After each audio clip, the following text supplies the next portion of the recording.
following scripture quotations are taken from the Holy Bible, New Living Translation, with copyright by Tyndale Foundation, used by permission of Tyndale Publishers, all rights reserved. Hello, welcome back to my channel. I am Peachy Pie, but that's not my real name. Thank you for joining me, and this is a mini applause just for you. Why do you get a mini applause? Because you deserve it. And why do you deserve this mini applause? Because you are amazing, you are phenomenal, you are beautiful, and you are strong. Why do I say that? Lots of why questions right now. But I say that because you made it through yesterday and you made it through today. No matter what's going on around you, you're here. You made it. So that's phenomenal, and that's why you get a mini applause. And since you made it through yesterday and you've made it through today, you'll probably be here tomorrow. So why don't you just hit that subscribe button and hit the notification bell so that you can be here when I post another video. But anyway, thanks for joining me. Now today's topic that we are talking about is financial abuse. The way that I've decided to address the topic is we're going to talk about financial abuse in a relationship or abusive relationship setting. We're going to talk about codependent financial abuse, and we are also going to talk about self-financial abuse and child/teen financial abuse. We are going to address elderly financial abuse in another video, and that's a lot of time is to say financial abuse. But anyway, so take this as your trigger warning. We will be talking about financial abuse. And so if this is not something that's comfortable for you, you're welcome to pop off this video at any point in time. I do make other content that is not related to abuse, if you so see fit to take a look at those things. But if not, there's the entirety of YouTube for you to retreat to. So thank you for joining me, and you are appreciated. Anyway, let's get going. So, financial abuse is abuse, as we've established before, and this is what it looks like. Financial abuse can be taking control of someone's finances, controlling how all of the household income is spent, forcing a family member to claim social security benefits, making a family member go guarantor on a loan or taking out a loan in their name, making someone take out some credit, forcing someone to work without pay in your family business, especially if they are part of the family, filing fraudulent claims like insurance claims, forging a family member's signature on financial documents, taking money out of a family member's pension, stealing a family member's possessions without permission, misusing an enduring power of attorney, forcing a family member to change their will, stopping a family member from earning their own money, stopping them from getting a job or going to work or important meetings by keeping them up all night or physically hurting them, stopping them from studying, stalking or harassing a family member's colleagues, limiting a family member's access to money, not giving someone access to bank accounts so that they can't afford basic expenses like food or medicine, destroying or damaging or stealing property, racking up debt on shared accounts, withholding financial support like child support, refusing to work or contribute anything to household income, or gambling away a family member's money or shared money. So these are all things that you can find in like domestic relationships or family relationships when it comes to financial abuse. And an article by Very Well Mind takes us further by saying that some of the tactics that abusers use are criticizing every financial decision that you make, right? Reducing your freedom to plan or budget, making large financial decisions without your input, refusing to collaborate on finances, hiding or taking funds and putting them in a private account, insisting you share your income but they don't have to share theirs, refusing to work or contribute to family income, requiring you to account for every penny that you spend and asking for receipts, right? And sometimes even withholding financial information such as account passwords or account numbers and investment information or assets. A lot of people going through divorce will know that some spouses try to hide their assets. There's a huge case that's going on at the moment, which we'll talk about at a later date. That's talking about hiding assets. It makes me so sad that this is the state of depravity of humanity right now. but it is what it is. Let's keep moving on. Yeah, so demanding that you ask permission before spending money, but not consulting you when they make purchases. Those last few are very similar, right?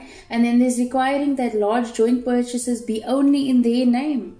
Yeah, I've heard stories of this, and it makes me so angry. Community of property is community of property. It doesn't matter if your name's on it, it's ours. That's the whole point of community of property. But anyway, gosh, now this is making me sad. Anyway, so yeah, limiting your access to money, forcing you to sign financial documents without explanations, making threats to cut you off financially when you disagree, becoming enraged over money, or engaging in other forms of abuse like name calling or physical violence, evading or refusing to pay child support, and dragging out divorce proceedings in order to cripple you financially. Abuse can leave a victim stuck in a relationship. Lots of people want to know why victims stay in relationships. Here's one of the reasons why. They don't have the ability to get out, because that's what abusers do. Financial abuse is a form of control, and this form of control takes it that extra step further, so that your immediate situation and your future is directly tied to your abusers, and you have very little way, or no options even, of being able to escape. That's really heartbreaking. Right, now we're going to take a look at self-financial abuse. We've established that we can abuse ourselves, so let's talk about how we abuse ourselves financially. And one of the first things that I realized and thought about was the fact that we abuse ourselves financially with our addictions, right? Addictions can cost us money. They most often do, unless you're addicted to exercise and sunshine. But they cost money, and an addiction is something that you often can't control. And the thing is that you're not going to be likely to budget and be like, oh, I'm going to spend 50 Rand this week on my addiction, because it doesn't work that way. So yeah, so you can abuse yourself financially by having an addiction, right? Having too much debt. You need food to eat. Can't eat air. So you've got to plan that. Not having a budget as well. That is a way that you abuse your own money, right? Not managing your finances properly, like choosing which creditor to pay so that the checks balance over there. It's strange that we do this, but this is financial abuse of our own finances, right? And then like not prioritizing your necessities like healthcare and education costs. That's also self-financial abuse. Right? Because all of these things can lead you to end up on debt review, or to have excruciatingly high amounts of debt, and can lead you to ending up homeless. Right? And they can also cause depression and anxiety, and can put you at an increased risk for chronic disease like high blood pressure. And there's an article by Very Well Mind, which I'm going to link below, which mentions that, which I found so phenomenal to read, right? And debts can also change the way that you parent, right? You may have to get another job so that you can afford to pay off your debts, which affects the way that you communicate and spend time with your child. So I found this amazing to discover and read. Now we're looking at codependency with regards to financial abuse. In a post written by Counselor Dave Jetson from KaylaFinancial.com, financial codependency occurs when we make the financial needs of others greater than our own financial needs, right? When we focus on the financial needs of another person, and then what happens is expectations and resentments can develop on both sides, right? Typically, financial codependency plays out with family members and can also be seen in relationship with friends or significant others. And among friends, it commonly takes the form of when you loan someone money and then they don't pay you back, right? But with couples, one partner may control all the finances, and the other one might be unaware of the financial situation that the couple is in, right? Typically, parents give to their children and may continue giving them while into adulthood, maybe to compensate for mistakes and things that they felt guilty for, like a divorce or bad relationships, etc., or not being able to spend time with their kids when the kids were younger. And so parents can also try to compensate them financially well into adulthood when they are capable of financially taking care of themselves in order to relieve that guilt. And so that's financial codependency. Now, from that same article, it says, while all of these ways can be supportive to help children financially, right? Like paying for college, paying for a house, paying for a car, giving them financial gifts, right? If the motivation is to enable, tension can be created and the opportunity for the child to learn and grow to become financially independent is lost. So codependency is a form of abuse because it takes away the opportunity for someone to learn how to be independent, right? Now we're looking at child financial abuse, right? Children and teens are especially vulnerable because they don't manage their own finances. And they're not necessarily capable of managing or providing for their needs. And this is why when they get income from any sources, they are very easily able to be taken advantage of. In an article from Dawson Place says, financial child abuse is the act of using money as a weapon to take advantage of a minor. This is often done to children by stealing and exploiting a child's money or using their personal information for some economic gain. There was a case a couple of years back, actually quite a few of them, about children whose parents who used to work in show business, and their parents spent most of their money, bought themselves houses, and neglected the children. Very heartbreaking. I'll find the article and I will link it down below. Anyway, so this also includes getting government grants on a child's name and then using that money to pay your bills and using that money to suit your own desires and your needs, right? And teens can also face financial abuse. In relationships, teens could be being financially abused if they have to pay for all of their dates one-sidedly, or if they have to check in with their partner how much they can spend, or if they are not being allowed to get a job, because maybe the partner will say, oh, you work too much, we don't spend time together, blah, blah, blah.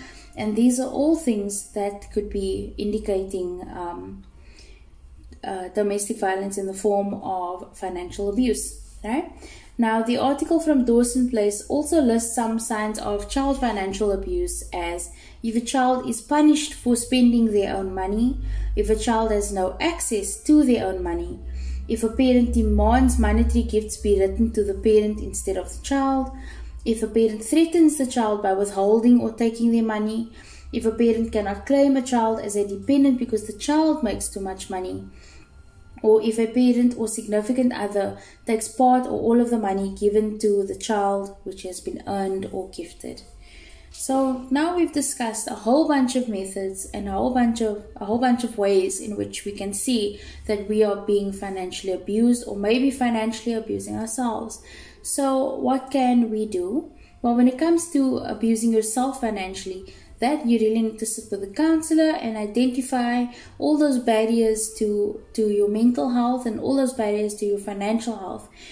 So we've discussed a whole bunch of ways in which we are either financially abusing ourselves or have been financially abusing our children or have been financially abused by a partner or by someone that we are in a relationship with, right? So what can we do? Well, personally, when it comes to personal financial abuse, what you can do is approach a counselor. You can go to talk to your banking institutions and ask them for help with budgeting. They do have, they are financial service providers, and they will be able to help you and point you in the right direction. That's one of the things you can do about personal financial abuse. When it comes to child abuse, however, there is some serious counseling that needs to go on and some serious acknowledgement that you are abusing your child, because sometimes we say, oh, I'm doing this in the best interest of my child because I need that money, blah, blah, blah. But the truth is, if it's not benefiting the child, then it is abuse.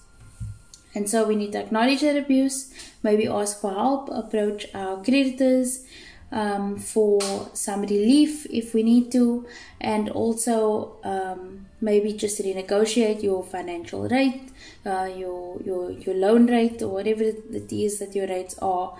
Maybe even renegotiate your loan terms, because those things can help ease the financial burden. Now, what to do if you are in a financially abusive situation, in a domestic situation or domestic setting, right? there is very little that you can do if you decide to stay in that relationship. But here are a few tips that you can consider if you are potentially thinking of leaving at some stage, right? Number one is make an exit plan, detail your escape, include as much detail as possible in your exit plan, right? Like where you're going to go, how much money you will need, who are safe people for you to talk to, maybe you can stash some clothes or other things you might need with somebody, but have your exit plan, right? Rise Against Domestic Violence has excellent resources on their website for if you need to create an exit plan, and I highly suggest that you check it out. Right? Number two, start taking evidence or start keeping evidence. Keep your notes of situations of abuse, what happened, when it happened, how it happened. Maybe keep a diary. Maybe consider getting a second phone so you can store some of those personal information and things in a way that your partner won't find them if you feel threatened, especially, or maybe you can hand them to a friend to keep for you so that you can have this backup in case you need it when you're applying for a protection order, or if you are trying to secure a divorce and child maintenance. You will need that information. Especially financial abuse as well, because in a lot of cases financial abuse can be tracked, right? And then you can, number three is consider explaining the situation to your employer, because they may be able to help you by putting things in place that can protect you. Like not allowing your abuser on the premises, or not allowing them access to your financials and stuff like that, which I'm sure that you can arrange with your employer if they are sympathetic towards victims of abuse, and let's hope that they are. Anyway, so number four is create an emergency fund and fill it. So consider opening a secret bank account, or asking a trusted friend if they can assist you with a place to store some money and things like that in the meantime while you get yourself sorted out. Maybe even ask them for a loan if it's necessary. Ideally, you wouldn't want to get some credit or anything when you're trying to leave, but you have to do what you have to do. You are in survival mode because you've been abused, and you're doing the best things that you can do for yourself and maybe even for your children if they are in existence at that point. Oh gosh, that's saying that was very hard. Anyway, so number five, consider opening a credit card. Debt is not my best friend. I don't like debt at all. But the truth of the matter is, opening a credit card, having a good credit rating will be very helpful and instrumental in your future for yourself and for your children. Right? So like I said, none of this is ideal. You do the best with what you can.